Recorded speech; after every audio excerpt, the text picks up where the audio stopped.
I'd like to invite on this panel Julian Hay, Global Head of Operational Risk Fidelity, and also, welcome Julian. Arnab Biswas, Manager Fidelity.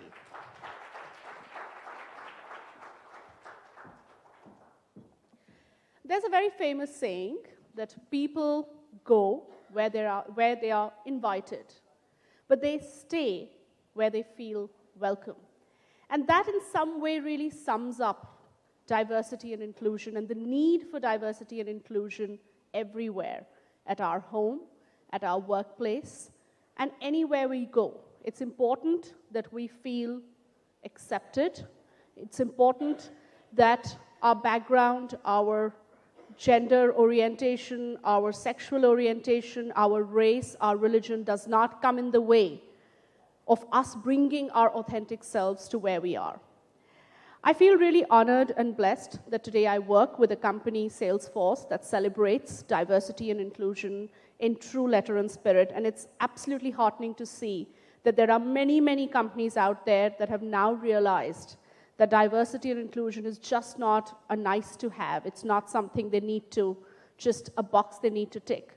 But it is something that you need to do because it is the right thing to do. It is something that you need to do because it helps make your workplace a happier workplace. It is something you need to do perhaps because it helps improve business performance and productivity, because a happier and more satisfied workplace will be one that will be definitely more productive. On that note, I'd like to talk about why this particular session is important. Because I just heard one of the panelists in the previous session say, stories are powerful, and they indeed are. And which is why I'm going to invite Arnab Biswas to share a story with us today.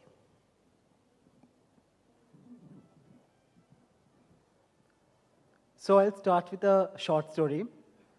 1985, North Calcutta, the place. A huge sprawling house, 10 uncles and aunts, 20 cousins. A small baby boy is born. Not a very happy birth, because 1 month after the birth, his father passes away. Not a bad journey for him, although it started on a bad note, because his family takes care of him. He's loved, he's nurtured well, he's taken care of. This boy really loves playing with his cousins, and life seems to be a party at this big sprawling house. It was only at the age of 10, suddenly something struck him, which when he realizes that when his boy cousins are all going out and playing cricket, football, this boy would still sit inside the room drawing, painting. This was the first time he faced exclusion. He realized that he is not interested in what the society would call normal. He would rather sit inside, paint, draw, and be happy in his own world. He tried thinking that, why am I so different? He had no answers. Life went on. He went to school. Life seemed more miserable over there because he was taunted. He was called names. He was called names which hurt deep inside. He would come back, stand in front of the mirror, thinking that what is so different about that person that everyone is pointing fingers and talking about how does he walk? Why is he so sissy? These are the questions. He had no answers. This made him more awkward. This made him more sit inside the room. But life continued. He realized that he is different, but for which he can't do much. He moved on to college and realized that probably one small step that I take to make me more manly is to join a gym. He joins a gym because he thought, I'll put up muscles, I'll add weights, and that will make me more manly. But still, the stigma remains the same. The pain still remains the same. He still got hurt of being excluded, although he had so much to offer. The society, the family, the friends, everyone excluded him. It was only in college, when he reaches, his life totally changed. It took a sea change because he realizes that there's someone who is also similar to him. He meets a guy called Rahul.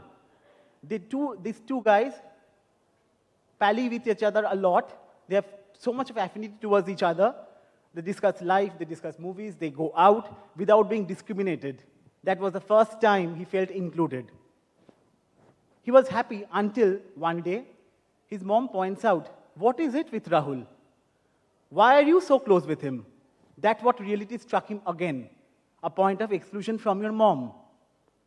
But that boy had the courage to stand in front of everyone and say, "Hey mom, I'm gay." Why am I so passionate about this story? Because this is my story. I am that guy who struggled throughout the childhood, being excluded from school, from college, from various aspects of society, which was never wanted. I'm not saying that exclusion does not happen to any of us, but consciously, if we try to exclude this sense of exclusion, then probably we might make the life a better place to stay. He joined office. By now, he has become a very strong person. So basically, even if he asked questions, he had answers. But still, somewhere the sense of rejection, the sense of exclusion hit him in the two organizations he met, in the two organizations he worked. Then he joins Fidelity. There's no LGBTI chapter. But the culture is so friendly, so nurturing. This boy puts his hand up and says, "Hey, I'm gay. Can I do something for this community?" So that's how one inclusive environment can make a change in one's life. That's what Fidelity has done to me.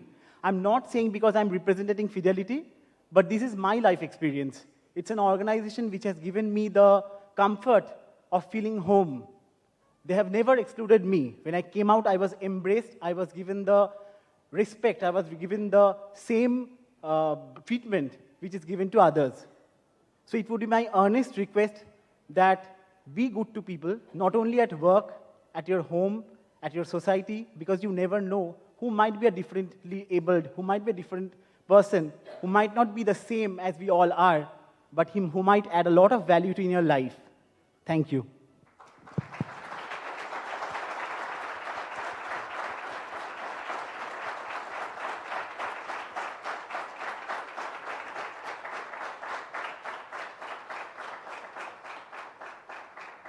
That story surely deserves that thunderous applause.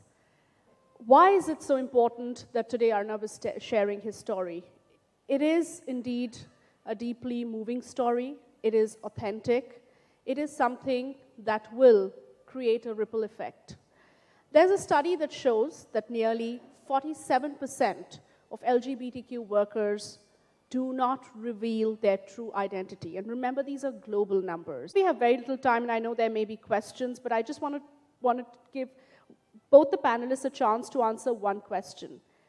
Why is diversity and inclusion necessary at the workplace? I think inclusive, as I believe that inclusion is more important than diversity, so we can't really consciously hire someone to make our organization more diverse, but diversity and inclusion is important because that brings a fresh perspective. I think it has been discussed throughout the day. It brings a fresh mindset. So different people think differently, so probably a diverse work group.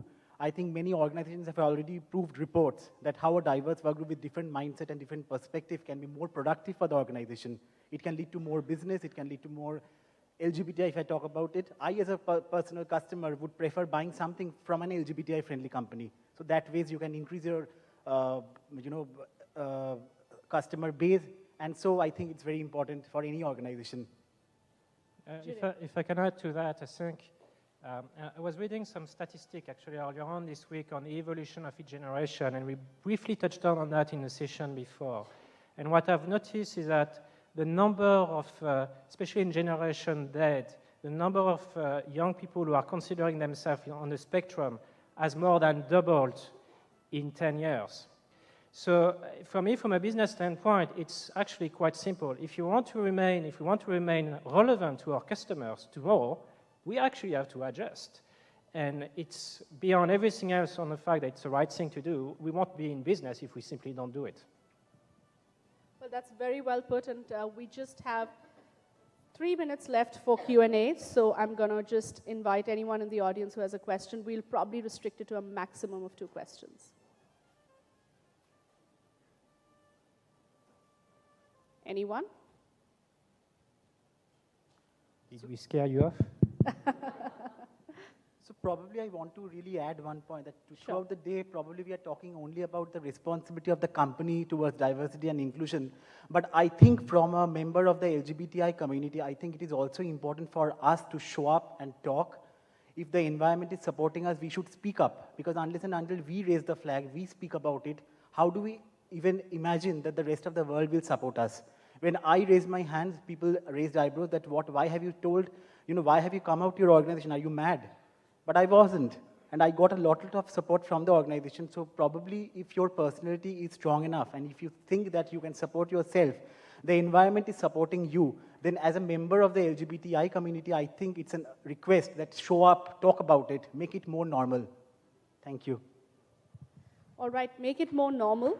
That is possibly the simplest way we can end this panel discussion, because it is all about acceptability. It's all about not being that one person who decides to mock, smirk, make fun of, or question, because just being there to accept people for being their authentic selves, for revealing their true identities, for showing up and saying, you know what, this is my identity, is something which is so powerful that I think all of us sitting in the room can do our bit by making that very small change. And as Arnab said, it's not just about the workplace. Bring about that change in society, change that mindset where jokes are unacceptable, where we are going to stand up and say, no, we are going to celebrate differences. We're going to celebrate diversity and inclusion in its true spirit.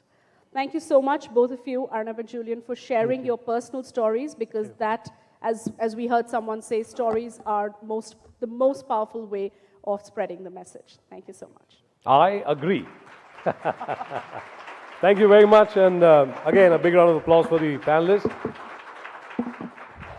Ms. Kohli, may I please request you to felicitate the panelists? And if you're thinking of moving out of this room, it's a bad idea.